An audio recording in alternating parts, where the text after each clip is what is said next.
everybody.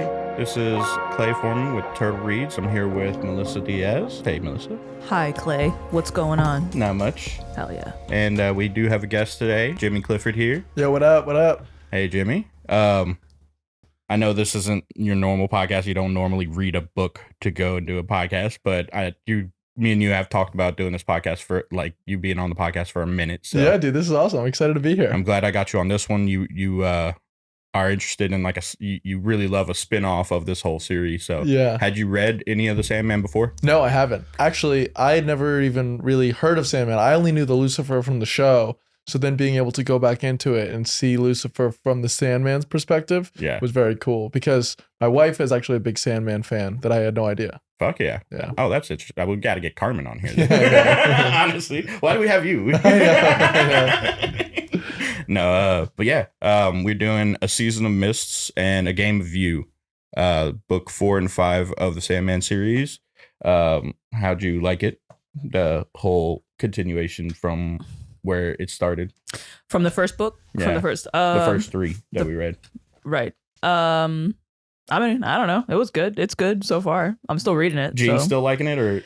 Nah, he can't read, you know. He can't read. It's a good thing there's a lot of pictures, though. Yeah, even that wasn't enough to incentivize him. It was only enough to make him interested in going like, what are you reading? And then he said he was like getting into it with you. With me though. But the minute I just kept reading, he didn't want to do it anymore by himself. He's not interested. He can listen to podcasts forever, but he can't read. Yeah. You know, he can even listen to an audiobook because it's like a podcast. I think they have a Sandman audiobook, which completely defeats the purpose, but yeah, it's pointless. It's like a audio porn, right? Yeah, exactly. It's all all these these psychos just sitting there listening. Yeah, then you gotta listen to like a whole description of the scene. Yeah, I think they actually do. That's how they do it. They have like one narrator voice. It's like, and you come into a room filled with like 5 people, and like it's super weird. I do not like the comic book audiobook. She's actually hotter when you imagine her. Fuck off. I guess. I guess it's good for blind people, or is it? Is it? Yeah. That do would they be even the describe only, it good enough for them? That would be the only way that they could enjoy a comic. How do you describe a fully, comic book scene to someone who's never seen anything? Yeah, it is weird because like comic books, they have the whole fucking like different shit between panels that'll change like how you're supposed to view the transition between the panels. How do you describe that? It's like next isosceles view, and then blind like, what the fuck is that? You know? Someone has to like draw it on their chest like Helen Keller. It's like this. They're like, the hell? Who's touching me?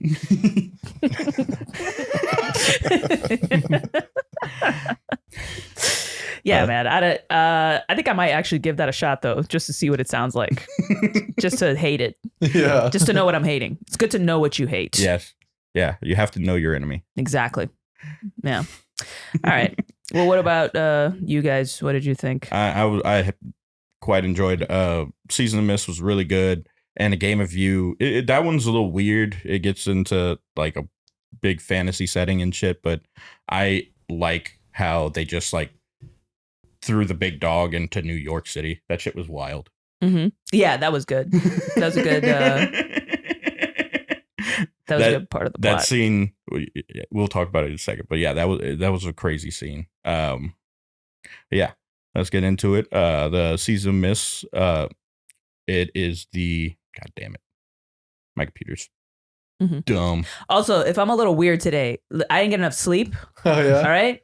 Because late night partying at Kill Tony? No, I fucking wish. It was nothing. It was the most adult shit in the world. Oh, you did Kill Tony? Oh yeah, I went. I saw him there, and then I went home. Okay, and I tried to go to sleep. Gene is buying a house. All right. Oh. He starts doom scrolling at 2 a.m. about mortgages and property taxes. And that was the end of sleep for the whole night. Okay, he's tossing, he's turning, he's muttering under his breath, property taxes, and I'm like, what the fuck is happening right now? It's like 5, 6. I'm starting to see daylight, right?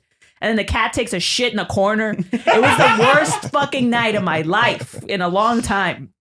So I'm gonna be a little pissed off today, but other than that, I'm fine. Gotcha. Just wanted to say that I'm very happy you're here. It just doesn't look like it right now. Good to be here. But I'm good. Now, question. Did the cat not take a shit in the litter box? The cat's always taking a shit somewhere, right? The cat is old. Okay. So, and confused. And it's because we moved the cat from New York City. And he has not gotten used to the fact that the litter box is downstairs, but he's getting older, so he's getting more confused about it. So sometimes he'll freak out and just take a dump in the corner. Yeah. And then Gene's screaming, and the cat is probably literally like, "Hey man, what do you want from me, man? This fucking little box was here like a year ago." Oh, and then he just runs away. The cat is Rocky. The cat is Rocky. Well, he's from Brooklyn, so I'm trying to give him like a Tammany Hall kind of accent because it's probably what it is. The cat is a Russian Jew from Sheepshead Bay, Brooklyn. Nice. Okay. And always kvetching. Yes, and so whatever, but I hate that. That's that kind of shit that just breaks into all your dreams and aspirations of life, right? Because it's like the stubbed toe of existential angst. You know what I mean? Like it just brings you right down back to the fact that you're just some stupid monkey and you're gonna die one day. You know what I mean? Yeah. And then the cat's gonna eat your face. And the cat's gonna eat, and then I will not have gotten a good night's sleep. Above all, that's what pisses me off the most. All right. Anyway, so thank you.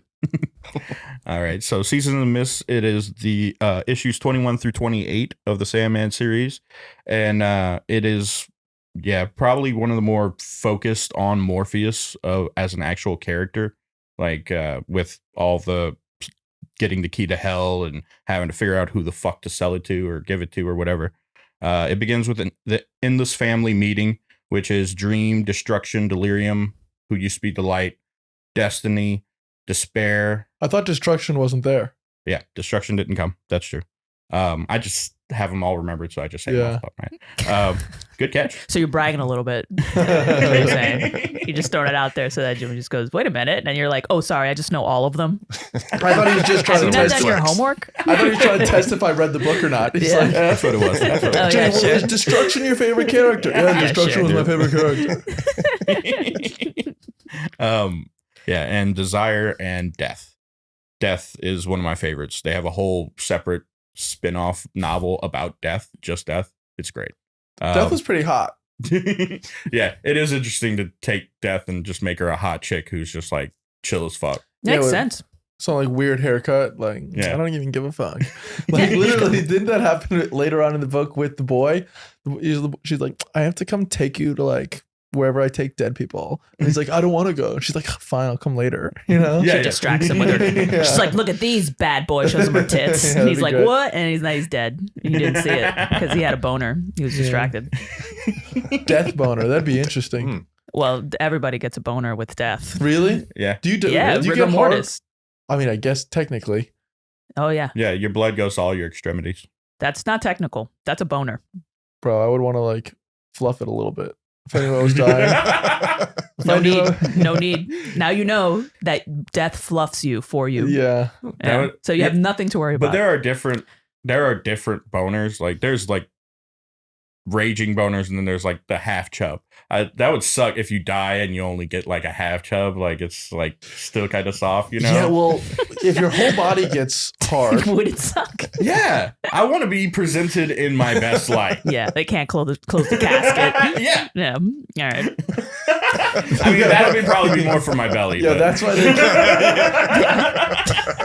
why they keep morgues so cold. Is just shrinkage. The doctor's like wants to be like the big dog. Yeah, they're like, "Oh no, it's just so it doesn't the meat the body doesn't spoil." It's like, no, it's so the boners can stay small enough, so you can close the box. Otherwise, it's awkward.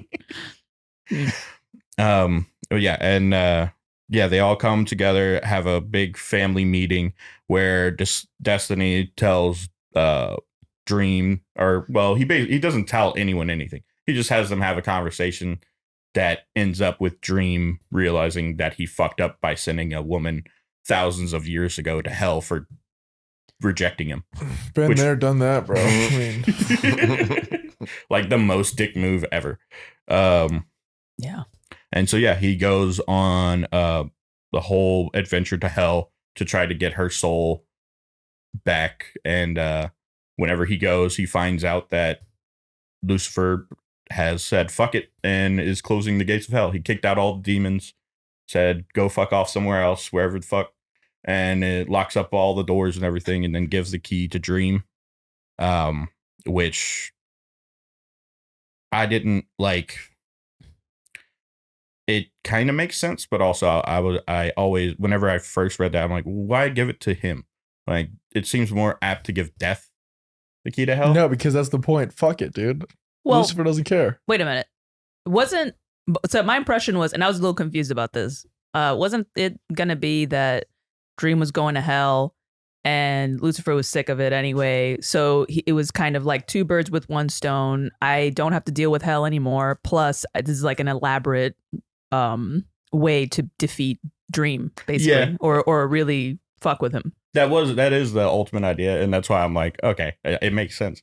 But to me, it makes more sense of just giving the key to hell to Death, because like that just fits more. Yeah, if he was planning on leaving anyway, like he clearly wanted to leave and go fuck off. But you're thinking about it from a perspective of like, I want this to still run smoothly. Yeah. He didn't want that. He wanted to give it to Dream to fuck over Dream. He goes, one of two things is going to happen. It's either you'll figure it out and it'll be fine, or you won't, and then fuck you, right? Yeah. Yeah. Also, he's supposed to be the father of lies, so I didn't believe anything he was saying. I was like, this is a fucking setup. Well, this is. Lucifer has specific rules within this universe. One of them is he never lies. He doesn't lie. He will obfuscate the truth for sure, but he doesn't lie. If he says, I'm not going to kill you while you're here in hell, he won't kill you. That's not a rule, though. That just makes you a better liar. Everybody knows that. That's just how you lie. The best lies are the ones that are true. Like, it's true. Yeah. But you're lying. Right? Yeah. That's a lie. That's a lie. Look at the New York Times. Everybody knows, right? Wait, I'm confused. How do you tell a true lie? How do you tell a true lie? Yeah. You just tell an element of truth and let somebody else come to the conclusion that you want them to, but you don't change that. Your girlfriend says, do I look fat in this dress? And you're like, you look skinny compared to a lot of women. You'd be like, you look, right? That dress looks fat in you. Like when Cain, he goes to Lucifer to deliver the message and shit, and he has the mark of Cain on his head. And he's like, you can't harm me. I have the mark of Cain. And Lucifer's like, I won't harm you. And then he flies him around hell by holding him by his hair and shit. It's like, yeah, he didn't technically harm him. He was just traveling him around, but he was holding him by his hair, just flying through the air. It's like. I had a question about that. Cain and Abel, was it like the biblical references? Yep. Mm-hmm. But I thought they don't like each other. They don't. Cain killed Abel. Cain. Yeah, but he keeps doing it. Yeah, you didn't read the first three. So Cain, like every few pages, Cain will murder Abel, and Abel just comes back. It's forever. Where, in the dream world, or in the dream world? Okay, but then my question is, why were they like a fucking like an intermission act for the people when they came? An intermission act? Yeah, like remember what's his name? Morpheus gets the key, and everyone starts coming over and being like, we want the key, and he's like, oh, we'll have a little banquet. Oh. And then Cain and Abel start doing fucking magic tricks. Yeah, and Cain saws Abel in half and shit. Yeah, because there's like a group of the dream people who are kind of like Morpheus's main crew. Like Matthew? Matthew, the pumpkin head dude. He's like the groundskeeper. Lucian is the bookkeeper. Cain and Abel are like the kind of like they do extra shit. Whatever Morpheus can't think of, like needs to be done. Deliver a message to this guy. Do a magic show for my guests. Like he gets Cain and Abel to come in and they do some ridiculous shit. That makes sense. At one point they in the last few books before this one, they had gotten a gargoyle as a pet, and it was this child of another gargoyle, so it was technically a part of Dream. Like he had created the original version, and he lost a good bit of power, so he just took it back for his own power. And they were the ones who raised it and shit. So they do just like extra little shit around the Dream world. I see. But yeah, and then Dream goes to hell. Lucifer tours him around and is like, all right, this shit's all shut up, and then gives him the key. And then Dream has to figure out what he's going to do with the key to hell. So he has a big banquet for he doesn't start it off. All of the Norse gods, I don't want to interrupt, but I do have one more thing before we move on. What's up? Can we talk about how creepy it was with that one dude like nailed to the boulder? What about him? He had fucking nails in his eyeballs and shit. And it's like, that made me uncomfortable. Did it? You never seen Hellraiser? No. Oh, dude. Oh, I see. Almost every depiction so it's your of hell. first time seeing nails in people. Well, I mean, I'm Catholic, so I wouldn't say first time. But so then is that why it made you uncomfortable? Probably. I was like, the guy's not even ripped. Does the image of Christ on the cross make you uncomfortable? Horny more. Yeah. Well, that's just because he's hot. He they make him hot. Yeah, fucking abs and everything. Yeah. I don't know. It was like a lot. And that guy was like, I want to be here. I need this. It was like very self-flagellation. Well, yeah. And the whole time he was like saying, I am, Sarkis of whatever the fuck or whatever his name was. Like he was some big murderer in like early times and shit. But Lucifer's like, nobody even remembers who the fuck you are anymore. They have internet now. Like, yeah, he's like some pre-Christian barbarian or something like that, right? But he just committed so many human atrocities that his own guilt is keeping him in hell. But that's kind of the point of everybody that is in hell the Dream is going all over the place. People don't want to leave because they think they deserve to be there. Yeah. Which is kind of the whole point of hell, is part of the dialogue. Which I think is a very interesting way of putting it. I think it's a very 20th century way of putting it. Yeah. Yeah. Whenever they originally he came to hell to get one of his artifacts back, and he had to duel. In the Sandman TV show, he actually duels Lucifer, but in the comic book, he duels a demon. Mazikeen? No, Chronozon, I think his name is.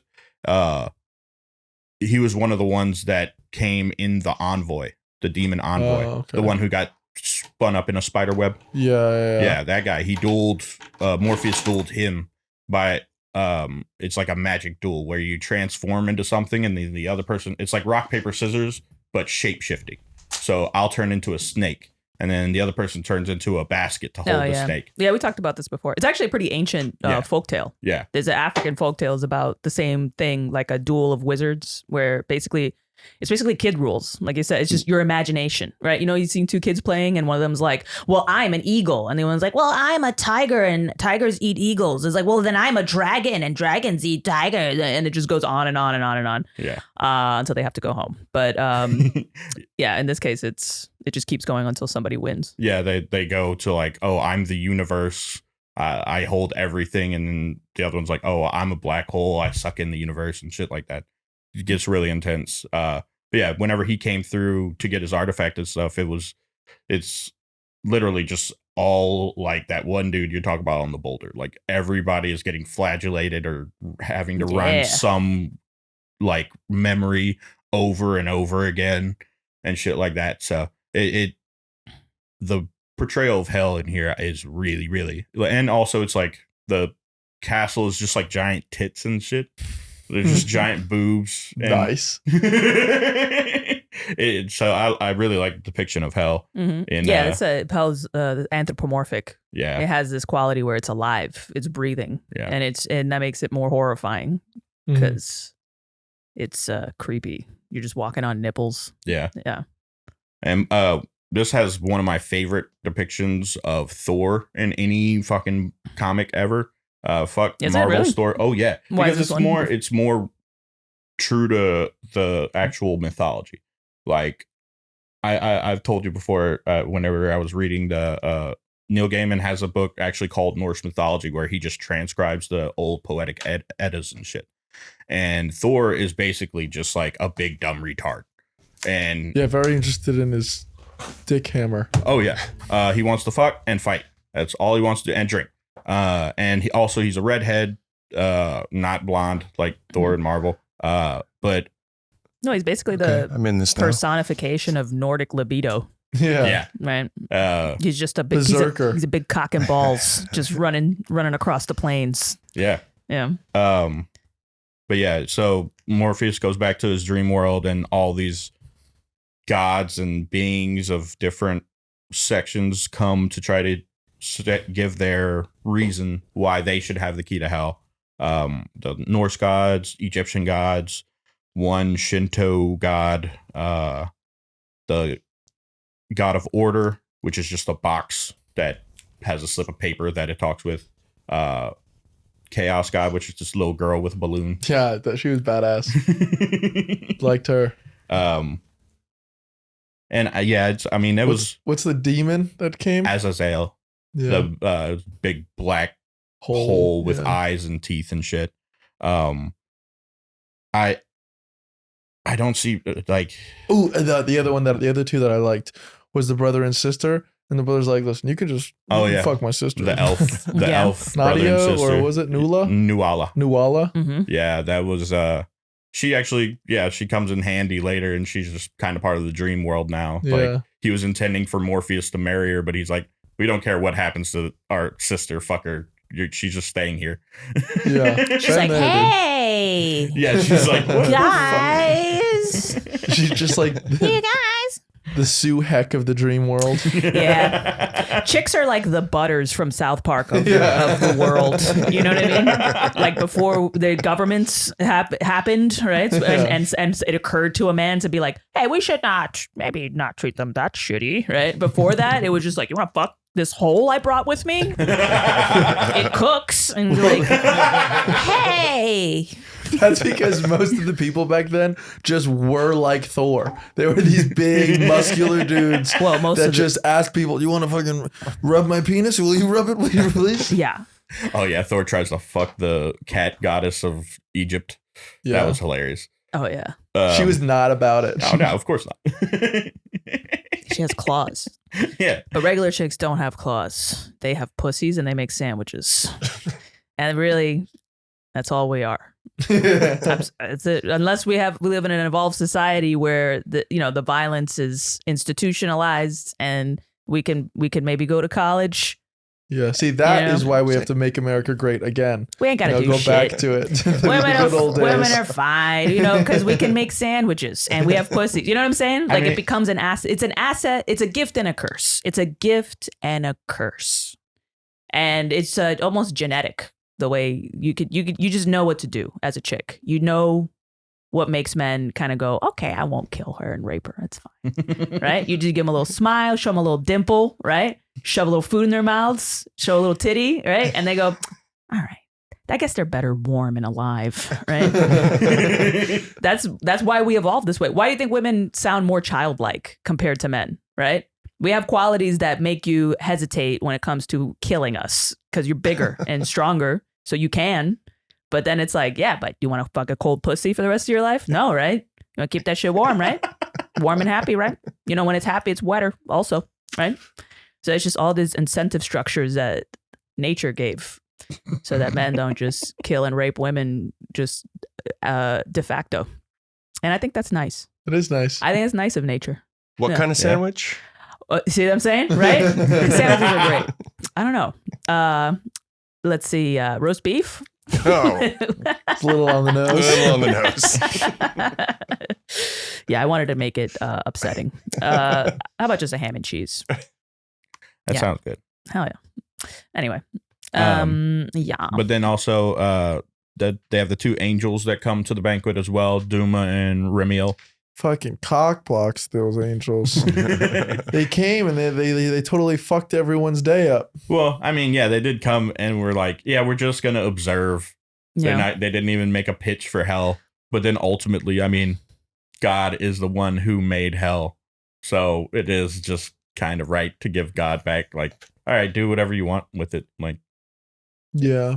Well, if God made hell, does that mean there's a Hades that can also be purchased, exchanged? I believe they Hades is in Greek mythology. Right? I think in this universe they kind of just conflated like a couple of the similar bad afterlives like hell. They just put them all together and that's hell. Yeah, I think at one point they said in the comic book, like, a long time ago, this was known as Hades. Now they call it hell, some shit like that. It might be two separate. That's inconsistent, but okay, fine. I mean, did they have any Greek gods in it? You know, so it's like maybe they just didn't. You know, yeah, he did. You think that was intentional? He didn't. Maybe. Yeah, because then that would have been an inconsistent plot. Yeah, device. I did get confused with like Odin was there, but then God was more powerful than Odin, and it's like, who the fuck is Odin? Well, I mean, I don't think God was necessarily more powerful, but he kind of did give the impression that he was. Yeah, but, God cucked Odin. Odin's like, I'm gonna bring me and my 2 shithead sons, and I'm gonna buy the hell. And then God's like, I'm not even gonna buy this shit. I'm gonna take it, and you're gonna go home. Well, I think and it was Odin's just like, that. Yeah, you're right. When it comes to, I don't know, poetic symmetry or something, or literature, it would make more sense for God and hell, because that's kind of within the paradigm of each other. Whereas and also, Odin isn't. What does Odin have to do with the Christian hell? You know? Yeah. Well, what is Odin's power? Well, his is more, Sky God. He's Sky Father, right? Yeah, All Father. All Father. One Eye Sky. He's a sky and war god. So, you know, like, if people aren't getting killed or like doing exploration shit in his name, then he doesn't really have that much power. But God is just in general God. I see. He's like the turtle. Yeah. Okay, that makes sense.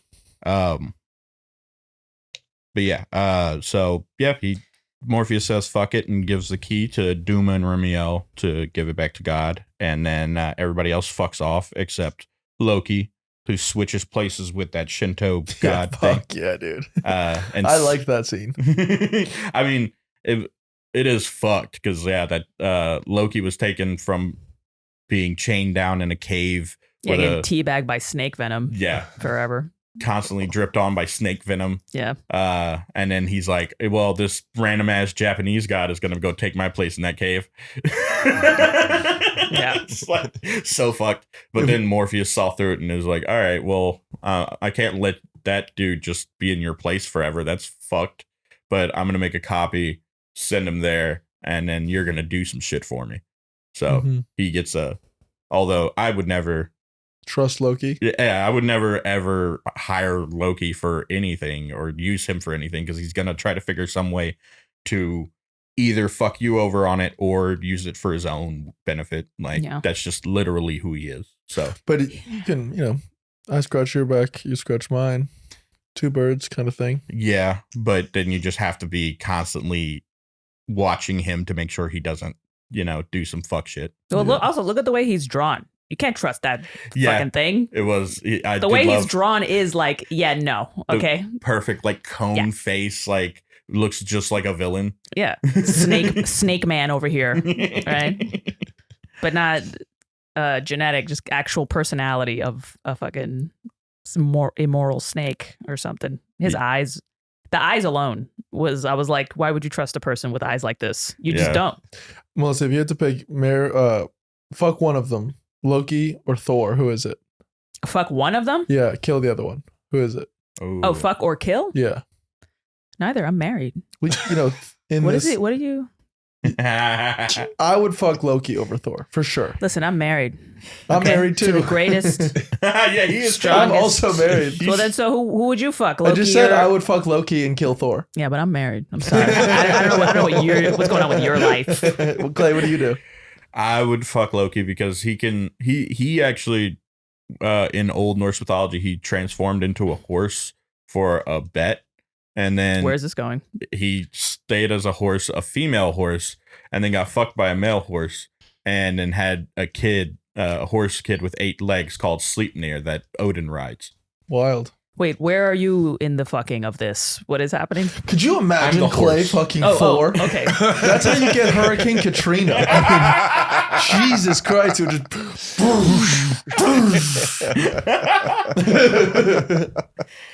Oh, Jesus Christ. All right. Yeah. Yeah. They call it Mjolnir. God damn it, man. That was a good reference. All right. It's okay, Clay. The right people will catch it. Yeah. So, they give the hell to the angels. All the demons come back to hell. Well, not all of them. Azazel gets put into a little tiny bottle that Dream tricks him into. Azazel takes the soul of Nuala, who he originally went to get, and traps her. And then he's about to kill her. Dream goes into Azazel, and but since they're in the dreaming, he doesn't realize that Dream is literally already like all the way around him. So he gets Nuala out and then just puts Nada. Nuala's the elf. Nada is the woman that he goes to get. You're right. I'm fucking up. What the fuck, Clay? What the fuck? Look, all right, I can't. To be fair, all these names are way confusing me too. Yeah, I was reading it like Morpheus. It's a good thing there are pictures. You know?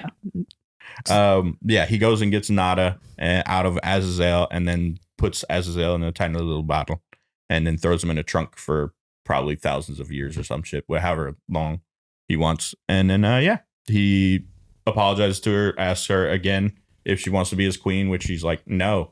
I said that 1,000 years ago. I still don't want to be your queen.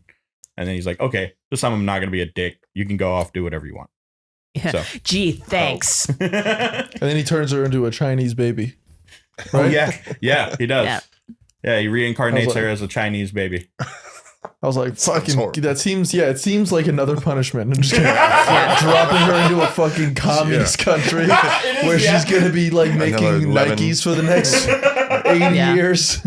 No, he probably like had her born of like some kind of oligarch or something. So that, decent life.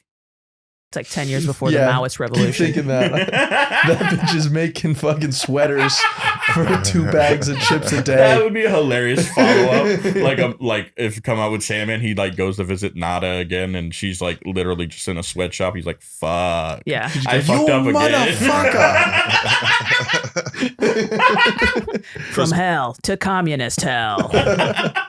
Nuala. But yeah, that was a good one. The Season of Mists. Good little conclusion with that whole storyline. Well, not even conclusion. It kind of still continues later. It's still going on because its angels are getting a little weird. Yeah, Duma. He the silent one. He's kind of more. Seems more down to fuck up some people in hell, and Remiel's like kind of pissed about it, but trying to be okay with it. So yeah, that ends up being some weird shit later. I was surprised how many similarities there were from Lucifer in that book to the TV show. Yeah, it is a direct like cutting off the wings. Lucifer Morningstar. He fucks Mazikeen, even though he's not really into it. He's just like, got nothing else to do. It was a lot of interesting aspects of it. I didn't understand why they made him blonde. Why did they make all the bad people blonde? Because of Nazis. Well, but some of I'm serious. And also, it's like the idea of like the rebellious one in a dark place. It's got like in the Sandman TV show, it was literally a blonde woman in like a white suit. And that's who played Lucifer? Yeah. And it's like, having this bright Aryan being, race looking. Yeah. Fucker. It's this bright being in like a dark setting. It's supposed to be like, oh, well, she is the fallen one, but also he's rebellious, the rebellious one, like the trying to make it feel like it has some kind of redemption, or a redeeming quality. Like it's not just all evil. They did have some kind of light in them. Yeah. Also, his name is or nickname is Lightbringer, so it's like I'm not sure that it's a redeeming quality. I think they just do it because it goes against your assumption of what a dark and brooding evil person looks like. So then it's kind of a way to look at how seductive evil can be, because sometimes it's under the guise of something that looks good, like socialism.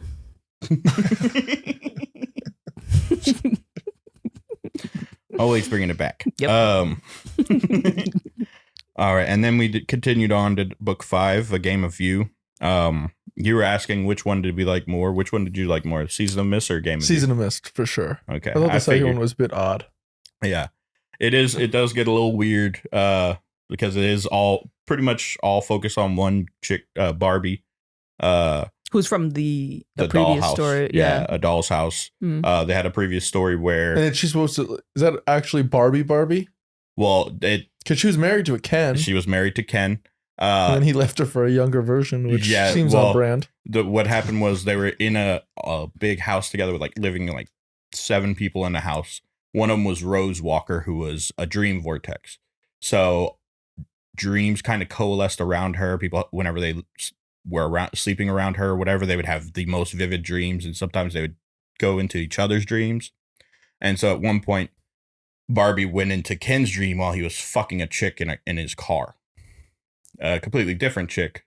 And while he thought that it was such a vivid dream. He thought it was real life. And he had been cheating on her with that chick. In real life? In real life.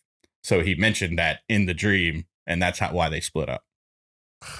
That sucks. That's just a metaphor for her snooping into his phone while he took a nap on the couch. Yeah, basically. It's like, you fucking dog, you can. Babe, whose tits are these? Neil Gaiman was just fighting with his wife that day. His wife's Amanda Palmer. Who's that? Singer. Oh. Okay. Wait, so A Game of You is written by Neil Gaiman, but the Season of Mists was not. Yeah, it was. It was? Yeah. They said it wasn't. No. I just wanted to make that clear. All the spin-offs and stuff off of it, like Lucifer, Thessaly, all the other, well, except for Death. But all the other spin-offs that are based off of these characters he just kind of handed off to other writers. Mm-hmm. But all the Sandman novels are written by him. Okay. All right. Yeah. But yeah, then we move on to A Game of You, which is issues 32 to 37, based around Barbie. She is going through her own dream shit. Her original dream she would travel through this fantasy world and save this fantasy world from an evil called the Cuckoo. Okay. And whenever in the book A Doll's House, I kind of explored that a little bit, but in this one, the whole that world is coming apart, and she can't really sleep, and she doesn't have dreams anymore. And then at one point, the people in that fantasy world decide to send one of their main people, Martin Tenbones. What a great name. Right? What a fantastic name. Big Dog? Yeah, the Big Dog. Tenbones is such a funny name. Especially for a dog. Martin Tenbones. Yeah. Very formal. It was great. He had that big fucking mustache. I loved it. Yeah, it was great. And then he goes to New York to try to find her, and then he's like a fucking 6 foot tall, probably 500-pound monster dog just walking through New York. So of course everyone he's never seen a city. He's getting hit by cars and shit, walking through a back alley, just I don't know what the fuck's going on, but I gotta find this chick. And then there's a standoff, and it's probably one of the most fucked up death scenes I've ever seen in a comic book. This big, giant, jolly dog just getting shot by the police. Yeah. Yeah. But before we... It's like a Sesame Street character just lands on Broadway, and somebody just shoots a bazooka in its face. It's like Big Bird. Hey, cat. Oh, shit. Fuck, I did. What did you guys think? Well, tell me if you agree with this, but I was reading and I felt like the beginning of this book and the Harley Quinn movie were very similar. You know what I mean? Barbie leaves, she's kind of fucked up, kind of sad, finds this ragtag group of friends, starts painting her face all weird, and she's like, we're gonna, she is going through a lot of mental shit where she's not dreaming anymore. She's not getting good sleep because she's not dreaming at all. I can relate to that. Melissa feels like it right now. She wants to paint half her face a checkerboard. Yeah, I do. That was badass. I liked that. She did do some cool makeup shit. She did the veil, she painted on a veil at one point. That was honestly pretty cool. Yeah. but yeah, that hanging around with she. Also, she had a trans friend. This came out what, 90s, early 90s? Yeah. Pretty fucking cool. Neil Gaiman has always been very, very progressive. Yeah, he's pushed that pretty early on, like a pretty progressive view. Will say they made Wanda pretty fucking ugly. They could have Wanda. They could have didn't. They did. I mean, it's a taller trans woman. I've seen some of these trans women. They're a lot better looking now. Yeah, but I've seen some who aren't. And go on TikTok. There's a spectrum. Way worse. There is way worse than Wanda. They're all over the place. There's Clay in a dress. You can portray exactly. But Clay would look nice in a dress.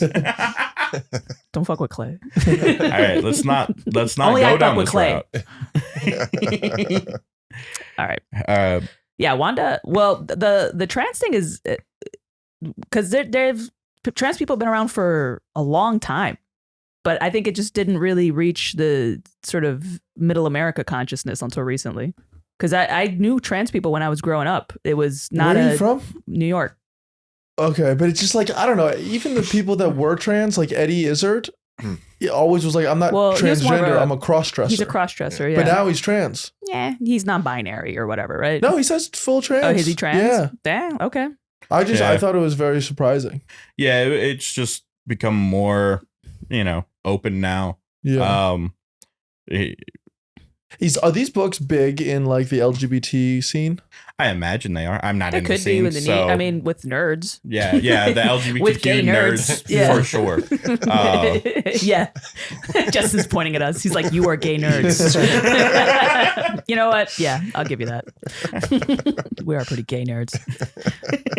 But I remember being like 14, 15, 16 and there were this trans centered youth center, trans youth center downtown, and I would pass by sometimes with my friends because one of them volunteered there or whatever. And they were already there. They were already, I'd be talking to people and it's like, yeah, I'm growing my tits and come on, hormone therapy. But then I changed and they were actually also already detransitioners too. There was like, yeah, I was growing tits. I changed my mind. I don't really care. I decided I just like fat chicks, and it would just be like, it's like, okay, cool. That's all good. What are you doing this afternoon? Want to do drugs? But, it wasn't so it's kind of weird for me that everybody's like, oh, this is crazy. It was like, they've always been here. They've been here. They've been in the Lower East Side of Manhattan. They've always been everywhere. I'm from fucking Jersey. I promise you they were not all around Jersey. Yeah, because they were going to the Lower East Side of Manhattan. Yeah, exactly. They were from Jersey, right? A lot of them were from Jersey. They're from all over the country. They wore suits in Jersey and then they hopped on the train. But even before then, I mean, there were people doing that, but it wasn't a cultural movement, right? Mm-hmm. So people didn't feel threatened by it, but there would be a person in a place. It's I don't know. I think nowadays people act they try to act like they're kind of inventing things that are really just reinventions of just the same shit that's been around forever. I mean, I feel like that's part of like why they've made so many different categories of it, because they feel like they need to invent something within the already made category. But also, I have to say, like he was saying in Jersey, there was where I come from. We've had this conversation. I'm pretty sure there was no trans people. That's because you never went into the actual swamps. What are you talking about? I lived in the swamps. They were in the swamps. I lived in the swamps, and then I hung out in the very liberal, what's called Freetown area of Lafayette, where I knew chicks who were lesbian. Most of my friends were lesbians, which was weird. Which are the first non-binary peoples in the world are lesbians. I don't know why, but for some reason, lesbians love to hang out with me. But there was like, you're cuddly. I think I maybe knew of one trans person in that whole area, and it's just like, I don't know. It's different in a place where nobody really gave a fuck.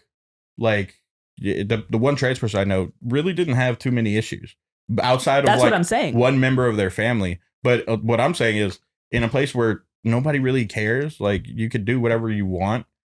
You would expect, if the narrative is that more inclusion equals more people coming out, because there is just more of it, Why would now. more people come out though? There just aren't as many people who don't identify as the body they were born in. Because what the narrative is the more inclusive, the more people will come out because they're in places that aren't inclusive. They're in hiding. Mm-hmm.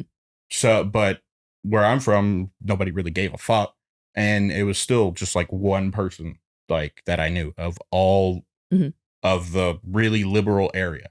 You know, so well, how many people were there in that community? It was a good size because it's Freetown is like the. Give me an estimate. Give me a ballpark. How many thousand? I can't off the top of my head. Maybe like 2,000 in the Freetown area. 1 out of 2,000. What percentage is that?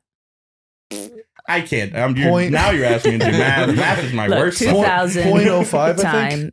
Right. That actually is consistent with the national average of trans people as a ratio to non-trans people. That's about 0.05. So that actually is consistent with an accepting society, a trans person, right? Yeah. So if it was less than, if it was a population of 1,000, then you would have one trans midget. You see what I'm saying? Half a person. Yeah. Listen, where I was from in Jersey, I had never heard about any of the gender stuff. Like my freshman year of college, I went and we sat in a circle for icebreakers on my dorm, and I was the first one. And the RA is like, okay, Jimmy, I want you to tell everyone your name, where you're from, and what your preferred pronouns are. I was like, hey guys, I'm Jimmy. I'm from New Jersey. And he goes, what are your preferred pronouns? I didn't know what he meant. I was like, honestly, I've never really preferred one pronoun over another. That's an honest answer. And then everyone looked at me acceptable. and they went, oh. Yeah. And then the next guy went, hey, my name's Kevin. My preferred pronouns are he and him. And I'm like, oh, fucking that one. Yeah. Well, you just didn't know. I didn't know, but everyone's like, oh, he's one of them. What's up? Yeah. He's a them. Yeah. The girls were really friendly, but not the way that I wanted them to be. Yeah. In the interest of getting laid, you want to seem as empathetic as possible. But it just so happens that you didn't know about it. I mean, it didn't pertain to you. It had nothing to do with you, right? You were not interested in it. So why would you? Right? It's like not knowing about a subculture in Uganda. It's like, no, why? I think it's different. It's not that I wouldn't be interested. The way I think of it is more like kolaches. I'm not saying you wouldn't be interested. I'm saying you are not naturally interested. You know what I mean? How you're bringing up but I'm saying like sausage in a bun for a trans. That is kind of perfect. And you know what? Good on you for pointing that out, because that's actually hilarious. Yeah, no, I mean, it's like kolaches because I'm like fucking love kolaches. Of course, I never heard about it before I moved to Texas. Mm-hmm. You know, but what I'm saying is that there was no part of you that had a yearning deep in your loins for a hot dog in between a couple of buns, exactly. right? Yeah. So because you did not naturally have, right, you just missed it. You were blindsided by your own actual interests, right? And that's okay. It doesn't mean that anything was wrong with you. Yeah. You're just not that. So why would you know what the signs are? You know what I mean? Mm-hmm. But now you do. And now you can get laid when you tell your pronouns to the right kind of chick, who's like, oh, Melissa, he cares. I'm married. Oh, yeah, that's right. Well, you already bagged one. Yeah, so, there you go. Yeah. I'm the only non-married person. Well, yeah, don't worry. On the podcast, not in the room, but on the actual podcast. So. All right. Fuck yeah. Feels nice. Do you want to talk about it? Nah. Okay. Feels good. I still have my options. Have you gone on any dates lately, or what's going on? Nah. Because you had that one girl. Yeah, no, that didn't. Well, she's asexual. I mean, come on. Yeah. Do you know who I did think was pretty fucking hot? The witch Thessaly. She has her own comic book series. Liked her. Yeah, she was cool. She has her own spin-off. You like witchy nerds? I do. I also like the fact that autistic witchy nerds. Autistic witchy nerds. But I just love a chick. I guess I'll know who to look for when your wife is around. Some autistic witchy looking nerd. Yeah. I love a chick that fucking shoots first, asks questions later. Yeah. She literally killed this motherfucker and it was like, shit, I have to interview him. Total woman move, right? Just acting rash and then having to fucking backtrack later. Well, yeah, shit's going down. Thessaly knew we gotta do something. All of a sudden there's a crow I love it. I want a sandwich. Huh? I want a sandwich. You want a sandwich? That's what I'm saying. This is what pisses me off, because everybody's like, "Oh man, what are your pronouns?" And like, and we're like so supportive of it. And like, women are fucking rash, are they not? And where's my sandwich? Everything has just come full circle. And you know what? That's just how it is. It is. That's how it is. That's it. That's why I say we're just holes. Holes with hands, sandwich making hands. It's always what it's going to come back to. You can make any law you want about equality. We will always become holes that make sandwiches again. I mean, you make good meat pies too. I do make good meat pies. Yeah. More on the nose. Sounds like a euphemism. Kolaches, meat pies.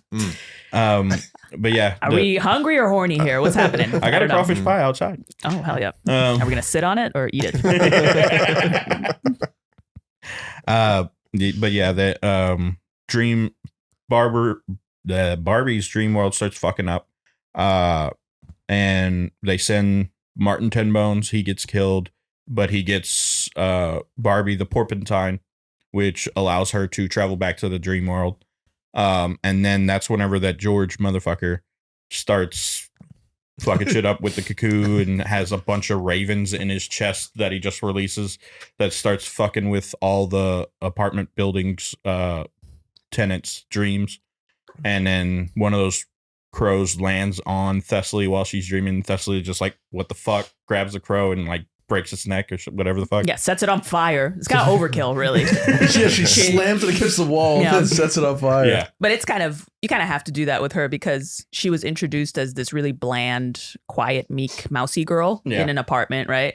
So that's the best way to kind of they got to take a hard left turn real quick and be like, okay, she murders a crow and then goes and kills. Well, let's walk through what she does, shall we? Right, like the whole building's having nightmares, right? That is just waking them up screaming, right? With sweat, cold sweat. And then, so you're thinking it's going to happen to her. But then the bird lights, she grabs it. She breaks its neck. She stares at it. She lights it on fire with her mind. Right. And then she gets out of bed and takes a fucking scimitar or some shit, a big ass knife, and goes to stab the guy upstairs. Yeah. That is a hard left turn. Yeah. Yeah. It's where she's from, Thessalian. It's an old Greek city where Thessaly. Mm-hmm. They did some really fucked up shit in the name of gods and shit because they believed it. They hardcore believed in their god. Well, the whole ancient world did. If you look up what people used to do, this is what this is why I always say, I'm like, people are not good. People are not good because what people used to do is crazy. They child sacrifice was rampant. That's why Christianity was so important when it emerged, because they were like, hey, how about we not kill the kids? What do you think? That's kind of crazy, right? And they try to make up their own story, right? It's like, hey, God was like, kill your kid, Abraham, and then don't kill your kid. So maybe nobody kill their kids. How about that? And everybody was like, let's kill these Christians. Let's sick the lions on them. They also used to take their babies that they didn't want and just leave them in the forest. That's what they would do. And they would just, and they would leave. And not only that, they did it so much that they're developed these places in the woods to leave your babies. Like an Amazon drop-off point, if you will, for your baby, right? And they'd be like, I don't want this fucking thing. And they would just punt it into a Cabbage Patch, which is probably where the Cabbage Patch Kids even came from. The concept, subconscious, you know what I mean?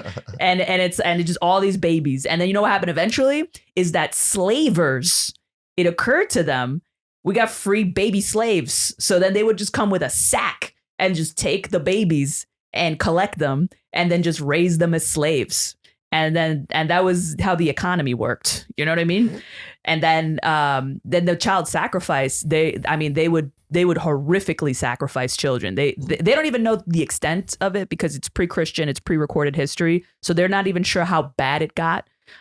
There's some biblical references to this god called Moloch, in the Middle East. The owl god. Yeah, the Moloch. I don't know if he was an owl god, but he was just this dark monolith, and they found child bones just all around it. So they thought that maybe this was a child sacrifice point. Yeah. And this is H.P. Lovecraft mentions Moloch a lot as a sort of plot device. In Watchmen, Moloch was one of the bad guys. Moloch, yeah, but Moloch is a name that you'll find in the pre-New Testament Bible. Moloch, and I think it's in the Torah.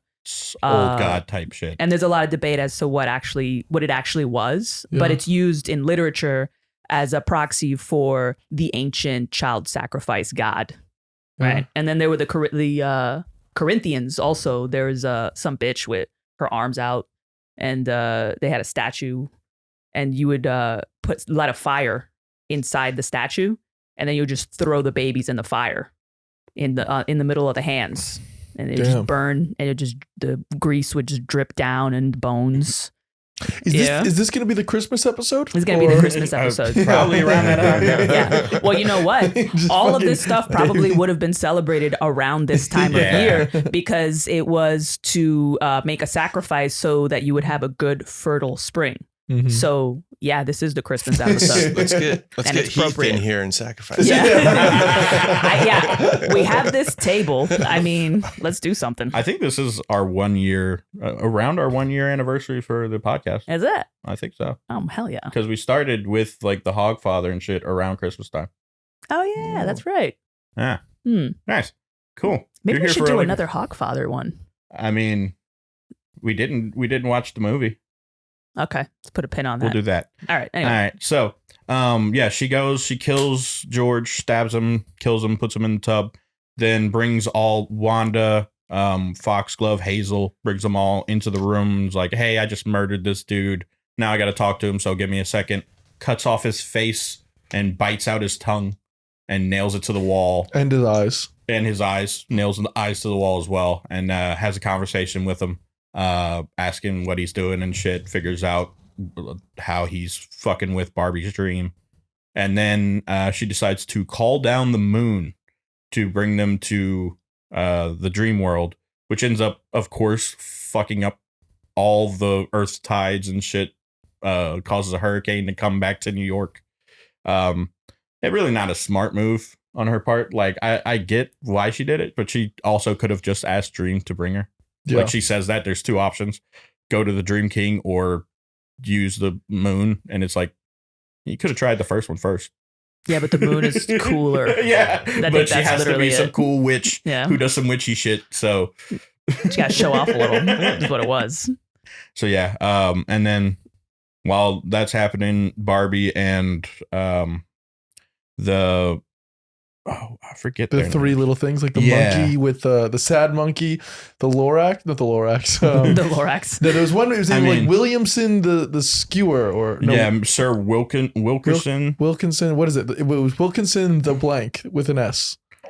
Yeah, it's the shrewd. That's it. Pranado and Luz the dodo. Wilkinson the shrew, the monkey, and Luz the dodo. And they're traveling across the dreamland trying to get to a certain place with the porpentine, being chased and picked off every so often. First Pranado gets picked off, then they get to a point and straight up Wilkinson gets his throat slit, and then it turns out Luz is working for Cuckoo. So yeah, Barbie gets betrayed, but not even really, because turns out Cuckoo is just like a younger version of her.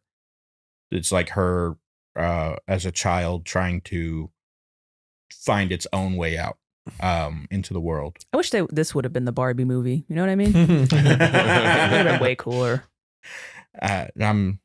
It's not too far, because I mean, Barbie movie technically was just like a metaphor for the mother's angst. Yeah, but did a cute dog get its face blown off? A cute giant dog? What about the lesbian that is pregnant and then had a dream of the fucking baby eating the other baby? Yeah, that was intense as fuck. Yeah, all the different dream sequences that come through in the Sandman novels, a lot of them get really fucking weird. Like, well, dreams get weird. Yeah. It's a good like plot device. Just like because Sandman, he literally just walks through dreams. That's how he travels across the earth. He just I'm gonna go from this person's dream. Oh, next door that person have a dream and go through that. So you get to see like little glimpses of really fucked up shit just randomly along the way. It's pretty pretty interesting the way it's drawn and written too, because it's like he's hitchhiking across dreams. Yeah. So he rides literal vehicles of people dreaming, right? Like whatever they're imagining, he just basically just hitches a ride with some bus where people are fucking in the back, or like a ship or something like that. Yeah. How they draw that's why one of the reasons I really like the Sandman novels is whenever they draw it, like the paneling and everything, the in between the panels and stuff is so fluid. Like whenever he's traveling from dream to dream, it's the art style is so on point. I feel like that's why it's one of the best comics of all time. But yeah, he goes and the art actually took a little getting used to for me. Really? Yeah, that's the one issue I have with reading just graphic novels in general is sometimes when the art is that frenetic and intricate, it takes me a second to just get with the you have to take in the whole picture, the text and the picture. I'm like, what is happening right now? And sometimes it doesn't even make sense. It takes me a second to really stare at it and get used to it and see all the little details. But it's good art. Yeah, it's very well drawn. I love it. And Barbie goes and meets her younger self as a cuckoo, and ultimately, like the cuckoo just doesn't trick her, but convinces her to let her be, and then Thessaly and Wanda couldn't come. That's true. That's one of the things I was thinking about is like they made Neil Gaiman, he brought in a trans person, but he made a very, very fine line. He's like, this man, trans woman, but man cannot go into a woman's dream. Yeah. Well, nowadays that would be a hate crime. Yeah, exactly. Nowadays that is so not okay. Yeah. But that's kind of bullshit though, because it's art, right? So it's, even if you're wrong, nobody should be. That is my argument of the whole thing. They called down the moon. Are we really talking about genders right now? Exactly. This is all fantasy. I mean, she ripped the man's face off and then talked to him. But nobody would care. They would just focus on that. Yeah, they would focus on, Wanda should have been able to go in that dream. She's a woman. Yeah, exactly. Yeah.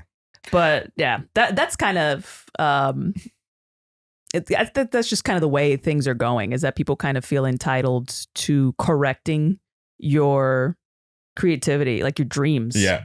They're even coming up with I saw this article, some tech company, and this is probably half bullshit because they're always selling bullshit now with tech companies, but that they found a way to access people's dream minds so that they can target your lucid dreaming and allow you to have lucid dreams, which has the potential for so much misuse and exploitation.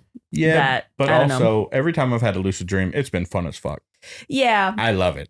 I had a dream where they had the Scooby Gang, Tony Hawk, a bunch of really cool shit, and I realized I was in a dream, and I just went to the car that was nearby, opened the back trunk, and pulled out a machine gun, and was like, "We're gonna have fun." Yeah, yeah, but that was you. You massacred Scooby-Doo? No, I was fighting alongside Scooby-Doo and Tony Hawk against some motherfuckers. Nice. Yeah, it was a great dream. Yeah, but it's better to be able to condition yourself to do lucid dreaming than to have a tech company, because you think they're not gonna put ads.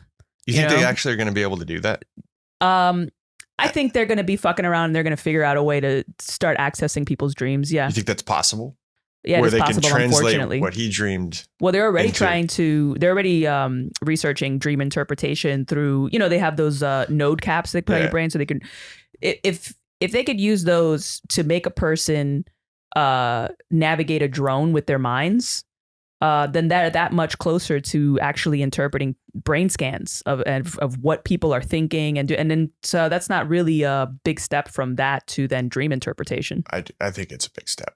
Huh? I think it's a I big hope step it's a big because it's step. it's taking sections of brain activity and going, when that lights up, do something. Yeah. But now you're translating what is going on in certain areas, and now you're supposed to figure out that he had a machine gun and was blowing up fucking Scooby-Doo. Turning those brain synapses firing off into an actual image is to me a very long way off. I feel like. Yeah, but what they do have access to has the potential for a lot of misuse anyway, right? Because if they can stimulate like lucid dreaming, right, then they can try to make. I think they could stimulate things, like with Neuralink, can stimulate parts of your brain. Yeah, and that's bad enough, right? Because I don't know, you got your Alexa, and then it just zaps your brain, and your lucid dreaming's on, and then it just McDonald's starts streaming, and then you come, and then you come while you're eating a Dream McGriddle or whatever.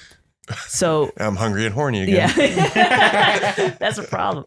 But they probably can't know something as specific as machine gun fire. But I guess they could know something like whether you're thinking about something violent or sexual, right? And that's kind of the. I can see that. Yeah, that's the beginning of that. What if my sexual thoughts are violent? They'd probably be able to see that too. And there probably are a lot of people. I mean, there probably are a lot of people for whom that is the case, right? That they kind of bleed into each other. I think that'd be the worst thing of all time. Like, I wear a helmet. All of a sudden, you can watch my dreams on a TV. Yeah. Fuck that, dude. Yeah. Or even if you're awake in your thoughts. Yeah. Oof, no.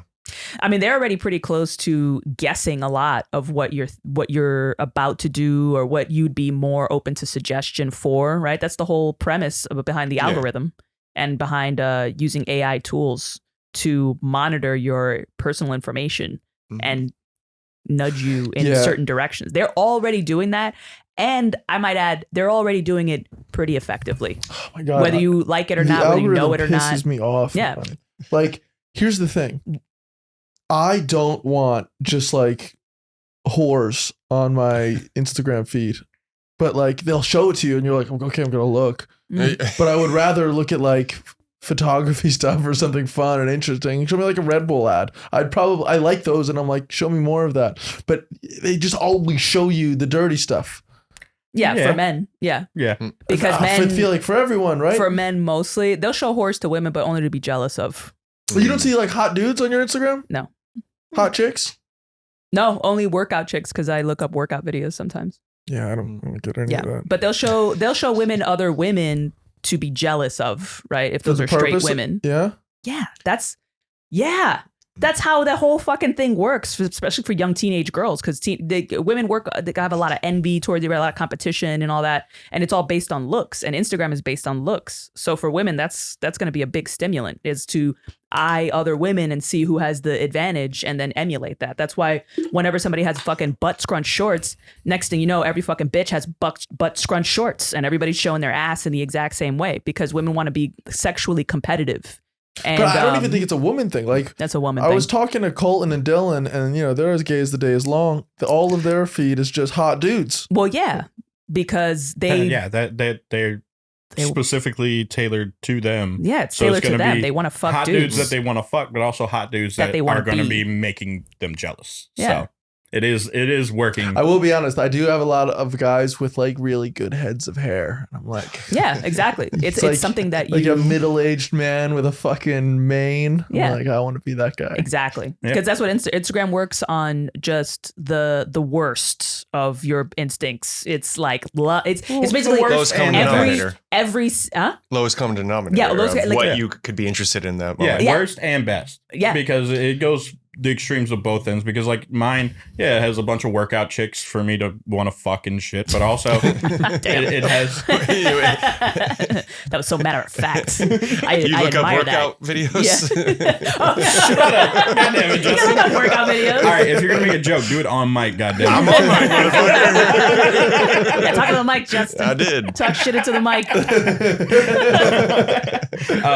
have that, and then I have like a good portion of mine is just like art that because like I look up a lot of art because I'm looking for an artist for my comic book and stuff. So art or architecture, that because I like a lot of that shit. So not all of it is the worst, but it's either end of the spectrum to the extremes of the worst or the best of what you like. But the worst always has to be in there. Yeah. Nobody has an algorithm where it's only the best. Yeah. You know what I mean? Everyone has one where it's negative. Although, and there's just a spectrum of how negative it needs to be to keep you coming back. Some people just, they come back when it's the most negative, right? When it's all conspiracy theory and lizard people and, death and shit. And other people need a little bit more of both. I would rather that than the girls. Why? Because I feel like I don't like it. Like I want. Why? Because it's easier to quiet the voices. Yeah, exactly. Well, they don't want to quiet the voices. They want to keep that chatter pretty active because then you can't think straight. You keep coming back to your phone, and then it just becomes almost like an anxiety thing.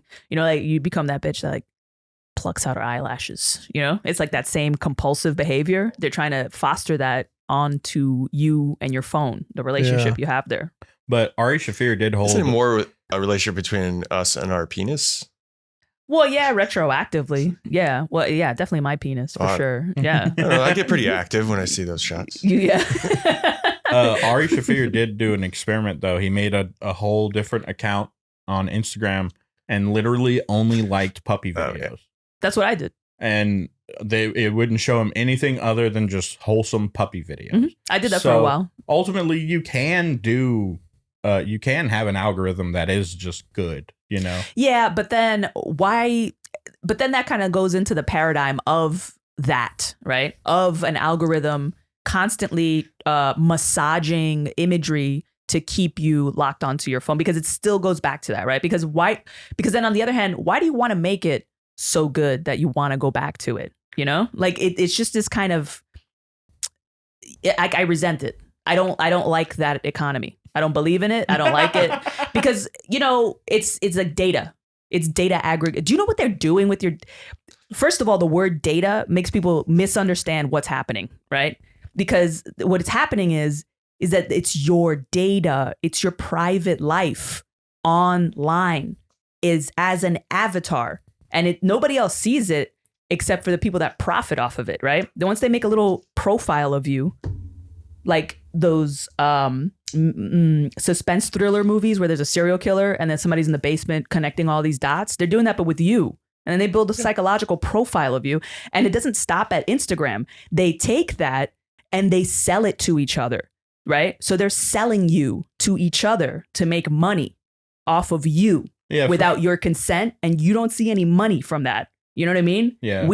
They are exploiting, they're fleecing us very much like cattle. We are like cattle. That's why it's called a feed, because it's a cattle feed. You know what I'm saying? That's not what it's called. I just like saying that. It sounds cool. But it now is we're that. getting into the conspiracy. No, it's not a conspiracy though. No, because in actual fact, that is what happens, right? Yeah. It's not even a secret. It's not a conspiracy because nobody's conspiring, because that's just the economy now. That's why everything's business to business rather than business to consumer, because the consumers don't matter as much anymore as their data does. And why does the data matter? Because business to business is making a lot of money off of it. And that's not a secret, and it's not a conspiracy. That is the service economy. That's just how it is. There is a movement, though, like to be able to monetize your own data. You should.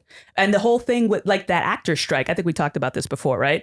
A part of the actor strike, people act like, this is just actors trying to be dicks. Like, what, you want more money, like living as an actor? How nice, how privileged, right? But in actual fact, what's happening? They're protesting in part because that avatar for actors is even more real, because they're literally taking avatars of actors as background workers, right? And they take it and they just put it in another movie, and then that actor doesn't get paid for the other movie where the avatar of them is then superimposed. You understand what I'm saying? So if you do one movie, right? So that's a visual of what I'm talking about. That's the visual counterpart. So for them, it really is their income on the line, right? Because they make them sign a contract saying that we can use your likeness however we see fit, which didn't used to mean anything. But now that they can actually take you and reuse you and not pay you, it matters, right? Yeah. So eventually that's going to matter for all of us in ways that we don't anticipate. But because we don't have like a constitutional right to our avatar selves, right? We have no rights. That's where we fucked up. And we're giving them away. We gave them away. We're being treated literally like cattle, right? Where you get harvested. Your data gets harvested like sheep, right? And in the meantime, they just feed you puppies and titties. Right? And you're like, titties, right? And they're just like, yeah. And by the way, what do you like to buy on Fridays? You know what I mean? And they just kind of keep collecting it. And that's just how it goes. That's pretty much where we like fucked up hardcore as a society. Whenever we just got okay with signing the user agreements and shit without reading anything for every little fucking aspect of our lives. Yeah, it's we like, didn't know. Yeah, okay, some user agreement, click okay, and it's like 14 pages of legal shit where we get all your information and you don't even understand half of it. Yeah. That is one part of our society where we fucked up. They own your mental real estate. They own, you understand what I'm saying? Yeah, no, they own your mental real estate, and we don't think it matters because we are much like the Native Americans under the impression that you can't own land, right? Can't own land in here. And that's what they thought, right? Some Dutch assholes went to Manhattan when it was still called Mannahatta, and they were like, hey, how much for all this fucking, for this island? And they were like, for this island? And they're like, what you got? And he was like, beads. And they're like, yeah, we'll take it. And then they walked away laughing their fucking asses off because they were like, these white people think that you can own land. And then 500 years later, it turns out that you can, right? And now they're in a reservation selling cigarettes tax-free. And I can find them on Instagram, though. Huh? I can find them in the algorithm on Instagram, though. Native Americans? All their feeds. Anyway. Talk about mental real estate. First Nations? How about caveat emptor? Oh, yeah. Okay. How about that? Caveat what? Caveat emptor. What is that? Buyer beware. Buyer beware. Absolutely. So how much of it is it on us to be aware of what we're signing but that's and what we're doing but what and I'm what we're saying getting is, into? look, we got a mulligan for Facebook, right? Because that one, nobody realistically, not nobody, but most people didn't anticipate it. We had no clue, right? But at this point, we are still signing away these rights and nobody is bothering. And then they choose not to. Choose not to, and they dismiss it as conspiracy, and then everybody just keeps walking. And they're acting like nothing is going to happen, but it is. And it's like, you know. Well, and then talking about mental real estate, so Morpheus goes back to Barbie's. Bring it back home. All the way back.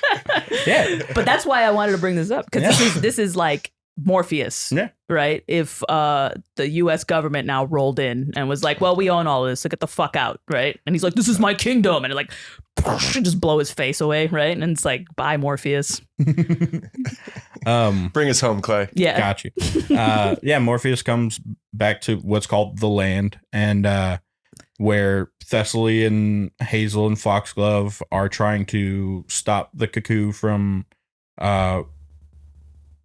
like taking over and shit or leaving. Thessaly urges Morpheus to kill the cuckoo, but he decides not to and ultimately just lets her go.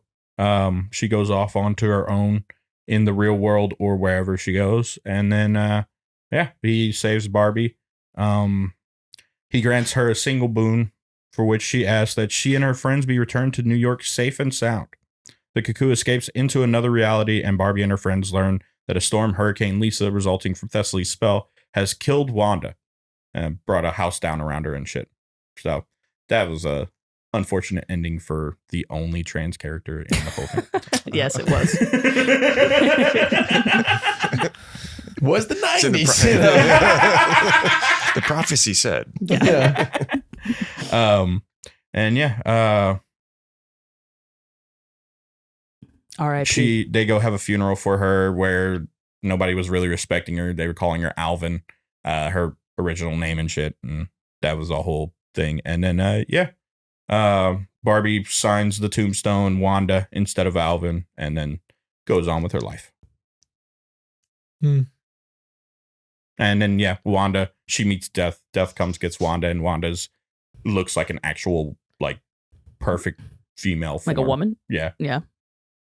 So, she got her own sandwich making hands and her own hole. Woman is a whole. Listen, a woman is a whole. A woman is a whole. And is that like a mantra? A woman is a whole. That would have been hilarious as the last scene in that book, Sandman. If like she like sees Death and then she's like, "Oh wait, I'm a woman," and then just like looks down. Fuck yeah! Got my hole. Got my hole. Got my titties. Got my sandwich making arms. I'm a woman. I'm a woman. Sandman. Yeah.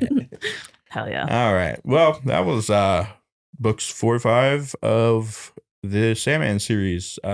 You still enjoying it, or it's getting weird? No, I'm enjoying it. Cool. Yeah, I've been reading it. Yeah. Gene is wondering why I'm still reading it, but I am still reading it. Yeah.